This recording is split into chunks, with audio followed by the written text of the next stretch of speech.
Bonjour à tous et bienvenue dans les TBO. Nous sommes aujourd'hui à Landerneau où se déroule le festival Canal Loire juste derrière moi. Il a débuté ce mercredi 10 juillet et il se déroule jusqu'à la fin du week-end. On en parle dans un instant avec Claire Villentanf. Mais avant la fête landernéenne, place à l'actualité de ce vendredi 12 juillet dans le Finistère. Le Tour de France à la voile a pris le large direction Lorient. Pendant 2 jours à Brest, les 12 équipages ont régaté dans la rade de Brest. Et pendant ce temps, des animations avaient lieu sur le port. Pauline Ferco était sur les quais à la rencontre des visiteurs. Depuis mercredi, le port du château est aux couleurs du Tour de France à la voile. Tandis que les 12 bateaux engagés dans la course s'affrontent en régate, sur la rade ensoleillée, les quais accueillent les quelques visiteurs curieux qui n'ont pas opté pour la plage. Bien aussi venir comme ça pour me tenir au courant un peu de l'actualité. C'était quand même quelque chose, le Tour de France à la voile. Je suis venu ici pour voir les bateaux qu'il y avait au port, pour voir le départ et pour savoir un peu plus ce que c'était le Tour de France à la voile. Tu connais le nom de quelqu'un sur un bateau là ? Oui, François Gabord. Bon, pour ta gouverne, jeune homme, François Gabard ne fait pas le Tour de France à la voile. Mais peu importe, puisqu'il n'y a pas besoin d'être un féru de course large pour s'amuser sur le village. Ah non, c'est qu'on est féru de Brest et donc on est venu faire un petit tour à Brest. Bien, aussi pour prendre en photo l'abbaye Bourbon. J'étais allée sur le ballon gonflable et j'ai fait un dessin.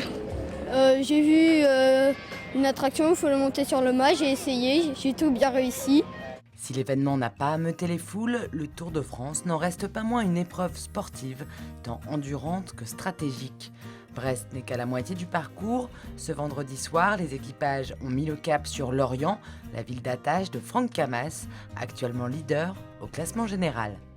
Et les animations continuent ce week-end avec l'embrasement des nuits finistériennes. À l'occasion du 14 juillet, les feux d'artifice vont faire briller les yeux des petits et grands. Les artificiers sont à pied d'œuvre pour que tout soit prêt à temps, comme pour le feu d'artifice au relais Quirion. Julie Sicot a suivi les préparatifs. Pascal et son équipe chargent les artifices pour le feu de ce vendredi soir. Et c'est dans ce lieu, tenu secret près de Brest, qu'elle stocke tout ce matériel explosif. Les artificiers viennent le jour du feu, ils viennent ici. On se retrouve le matin, ils chargent leur feu et ils vont tirer leur feu dans différentes communes. Là, on a 2 feux aujourd'hui. Il y a Pont-Croix, donc il y a une équipe sur Pont-Croix et sur le relais Quirion qui est quand même un beau feu pour le Finistère. Mais demain, on en a 23 et le 14, on va en avoir 18. Arrivés sur les lieux du tir près de la plage, certains s'occupent des packs, les artifices qui explosent dès le décollage jusqu'à leur arrivée dans le ciel. Et on nous dévoile même quelques secrets. Alors ça c'est un pack bouquet, donc on en a 2 comme ça. On en a 3 autres, dont 2 identiques ici et celui-ci en long. Et sur la cale, on va avoir en même temps qu'ils vont partir, c'est des bombes et des chandelles. Donc le bouquet final dure à peu près 35 secondes. Sur la cale justement, un peu plus bas, une autre équipe d'artificiers prépare les bombes.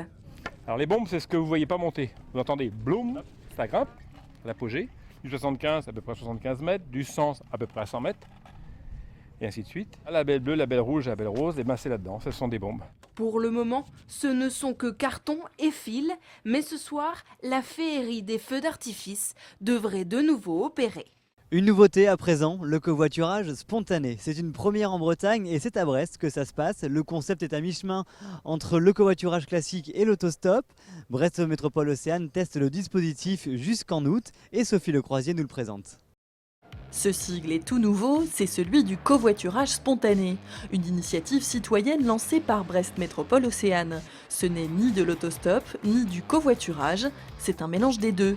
Ce concept nouveau en Bretagne vise à faciliter la mise en relation des citoyens. L'idée au départ, c'est vraiment un étudiant du Technopole qui a l'habitude de faire du stop ici, qui nous a dit il y aurait un panneau pour dire que j'attends, et ça serait bien. Et voilà, et on a mis cette idée en application en fait. Le principe est simple, il suffit de se poster devant le panneau et d'attendre qu'une voiture s'arrête. Pas d'échange d'argent, pas de rendez-vous préalable, c'est un simple service entre citoyens.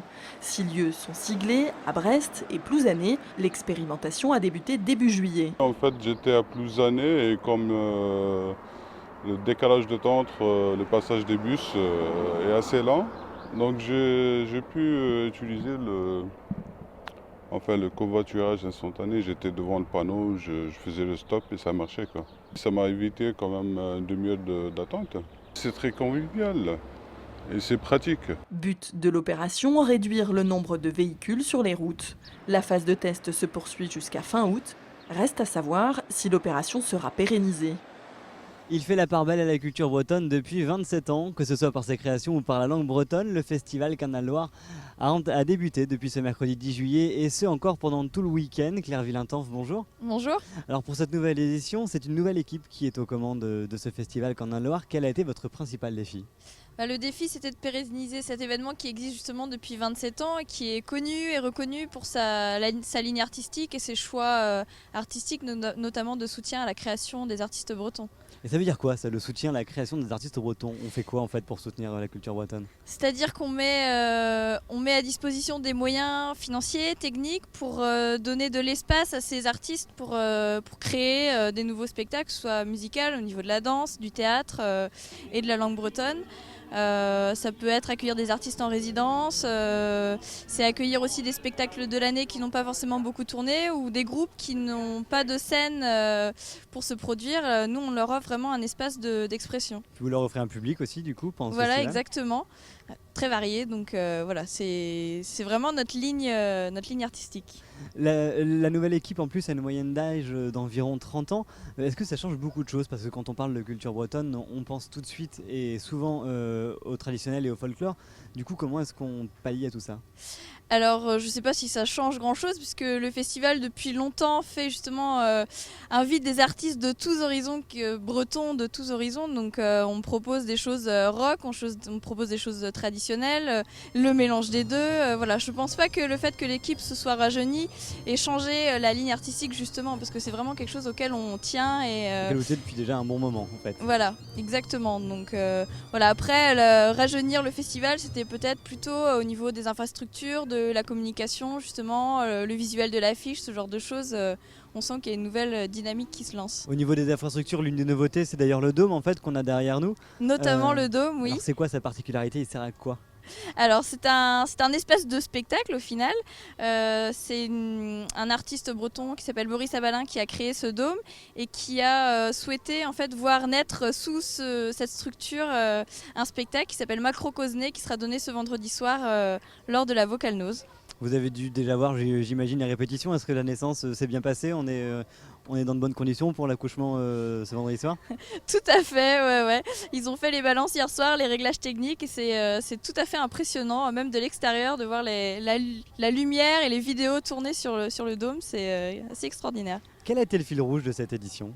Alors le fil rouge de cette édition, c'est la voix qu'on va retrouver, qu'on a déjà retrouvé les 2 premiers jours dans des spectacles et notamment la création Nirman avec une chanteuse indienne et là qu'on va retrouver tout au long du week-end avec la Vocalnose ce vendredi soir avec la Crazy Braze Academy notamment, des chanteurs basques, on aura Gilles Servat dimanche, des chanteuses corses, voilà, donc c'est vraiment quelque chose qu'on va retrouver tout au long de la semaine. Donc Gilles Servat, tout ça, ça fait partie des temps forts j'imagine de cette fin de cette poursuite de festival et de cette fin de festival ce week-end. Voilà, exactement. On ne pouvait pas faire un festival autour de la voix et de la culture bretonne sans inviter un artiste comme Gilles Servat qui fait partie des très belles voix bretonnes et qui représente vraiment cette scène culturelle bretonne. Et alors parmi les autres temps forts, il y a pas mal de choses autour de la variété, notamment du rap avec Ragalendo. Voilà, c'est un petit clin d'œil parce qu'elles sont elles ont ce côté costume traditionnel revisité et elles font... Avec un DJ derrière tout ça. Voilà, exactement, du rap un peu terroir. Non, c'est un clin d'œil à la fin de la journée du Festival du Léon. On a les cercles et les bagadous qui défilent en costume et qui donc ça c'est un autre rendez-vous en plus pour le dimanche après-midi. Ouais. Comment se passent tous ces rendez-vous ? Est-ce que c'est gratuit, c'est payant ? Qu'est-ce qui est gratuit, qu'est-ce qui est payant ? Comment ça se déroule tout ça ? Alors la soirée de ce vendredi est payante, donc on a un espace qui est entièrement fermé. En fait on a une entrée avec accès aux différentes scènes du festival. Demain pour la fête du port tout est gratuit, les animations sur les quais sont gratuites. Mais en parallèle en soirée on a Fantasia au Family et dimanche les animations sont payantes sur l'esplanade au Family et le concert du soir au Family. Pour le moment, au niveau de la fréquentation, ça s'est passé comment ? Plutôt bien ? Tout va bien ? C'est plutôt très bien. On a un très beau soleil qui nous amène plein de monde, donc c'est vraiment... C'est parfait tout ça. Ouais, on voit d'ailleurs, il y a quelques coups de soleil un peu, voilà. un peu partout. Claire Villenteuf, en tout cas, merci beaucoup. Voilà, le rendez-vous est donné. C'est ici à Landerneau pendant encore tout le week-end pour le festival Canal Loire. Les TBO, c'est à présent fini. Lundi, vous retrouvez Frédéric Lorenzon. Et quant à moi, je vous souhaite un excellent week-end plein de soleil.